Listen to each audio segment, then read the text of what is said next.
What's going on, YouTube?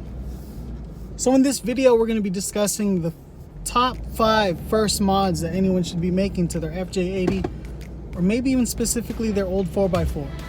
Stay tuned.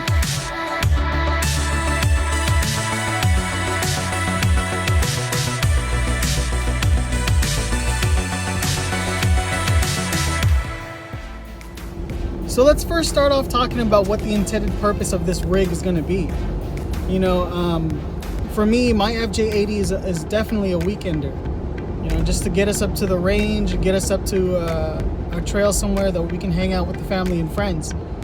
But for some of you, you might be building an all-time overlander.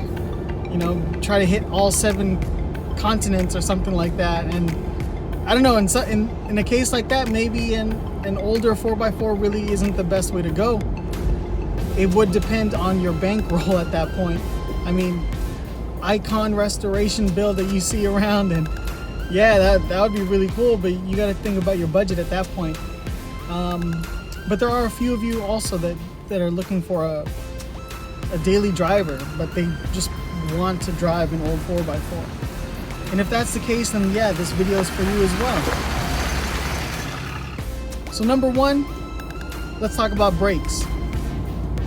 Brakes are what's going to stop you when you get there, when you get to your destination. They're also going to stop you when you're on the trail or something like that. And you know, I think way too many people lose sight of what brakes actually do for you. It's not something to take lightly, and when you're working with an older vehicle, especially an older 4x4 that you want to do some off-roading with, you're going to want to consider some brakes. And you don't want to just go with the pads and rotors. You want to look at brake lines. You want to look at if the master cylinder itself is leaking. Maybe there's an issue with the brake booster. There's a lot of things to consider when you're talking about brakes, and from there you can actually talk about, you know, you want to upgrade to some bigger brakes. You want to get some better pads that are going to be, you know, suited for what you plan to do with the rig. Number 2, a tune-up. Now I know we're talking about mods, but since we're talking about an older 4x4, and in my case my 91 Land Cruiser, modifications is not really the first thing we look at. You know, I've learned that the first thing you actually want to consider is what we call baselining. And I've actually learned that word, or I've learned of that term from, you know, reading up online about the first things you should do to your old Land Cruiser. And I think everyone should take that into consideration. The rig is no longer what it used to be. You're talking about something from the 90s, maybe even the 80s. And, you know, age plays a factor into that. So what baselining is just restoring that factory dynamics of the vehicle. For a tune-up, you know, back in the day, a tune-up was literally tuning the carburetors to sync up, or tuning the butterflies of a carburetor to sync, or messing with the jets in the carburetor and stuff like that, the distributor cap and rotor. Nowadays, a tune-up is usually considered, you know, spark plugs, filter, oil change, transmission fluid, all that stuff. You want to make sure that stuff is exactly where it needs to be, because you're also considering reliability. You're working with an older rig that you want to take places. You want to make sure you get there. You don't want your rig crapping out on you because your spark plugs are going bad, or some spark plug wires are going bad. You know, so you're not modifying in the sense, but you are actually just restoring to factory what the reliability capabilities of the car are. So number 3, I think it pertains more to used rigs that have been already taken off-road, or maybe even, you know, overlanded already. Number 3, you want to take a look at differentials, especially if the previous owner had never installed differential breathers, and you know that that thing has gone through some vigorous off-roading, especially water crossings. You want to make sure that the differential fluid in there is good. You don't want some old cruddy differential fluid in there, and now you're taking it off into the mountains or into the desert, and your differential locks up on you, seizes up on you, I should say. With that, you know, you're already in there, you can actually take a look at gaskets, replacing your gaskets. Maybe going with a better fluid. You do some research online and find out if there's a fluid out there that actually can hold up better temperatures, or can handle the more rigorous things you plan to do with your rig. And maybe from there you can do some differential breathers. I mean, for the most part, diff breathers aren't hard to install at all. I mean, there are kits out there that make it a lot easier, like the ARB kit. But in actuality, all it is just a little filter and some fuel lines that you're running from your differential up into, your engine bay or the bed of your truck, or wherever you plan on mounting them. Now, number 4, tires. This is the part where it's starting to get a little exciting, because now it feels like you're actually modifying the truck. You're actually modifying the rig.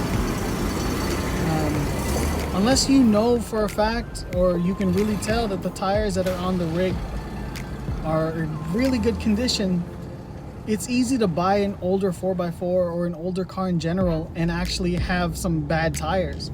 I mean, tread is not the only indicator of tire wear or tire life in general. Tires can in fact go bad without even being ran on. You can have tires that have been sitting out there, and the previous owner was like, you know what, these tires have been sitting, let me throw them on before I actually sell the car. Depending on how they've been stored, or different elemental factors that could play a part in the life of the tires. Here's a quick story. I was actually going to buy a used set of BF Goodrich KO2s that would fit the Land Cruiser. And the guy said they've only been used for about 3,000 miles, but they've been sitting for about 7 years in his backyard. And the tread looked great. The tread looked perfect. But you can start to see the cracking in the sidewall.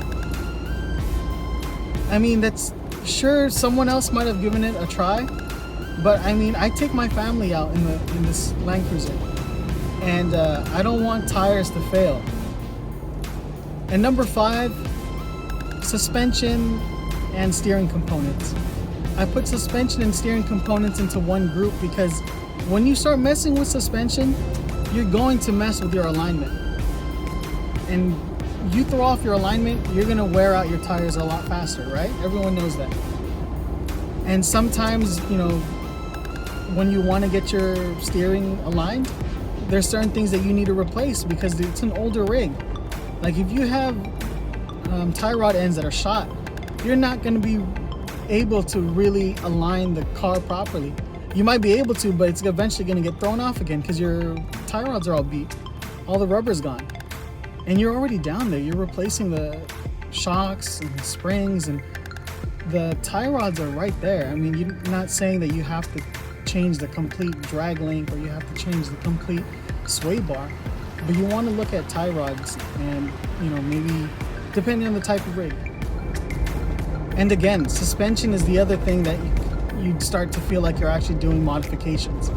I know we were talking about baselining and restoring the vehicle to its, the factory dynamics, but suspension itself, depending on your intended use, you may want to replace, your suspension with something that'll give you a lift, something that has better ride handling.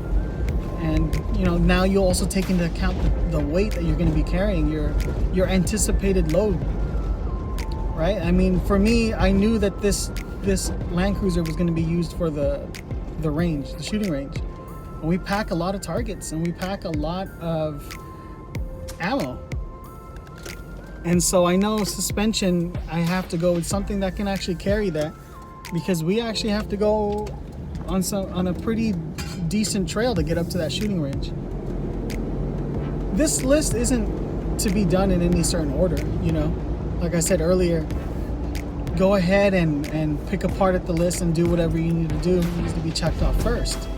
But I do believe, and I am a firm believer of this, that those are the 5 things that need to be addressed first when it comes to owning an older 4x4, an older car in general. So that's all I have for you guys in this video. Leave a comment below if you think that anything else should be on the list. Maybe we should make it a top 10, or maybe we can keep it a top 5 and substitute certain things out. And let me know what your experiences are when you've been working on your old 4x4. But please make sure to like, subscribe. I can definitely use the subscribers. And again, I'm trying to keep the videos coming, but since we've been moving, it's been a little hard. But thanks again, guys.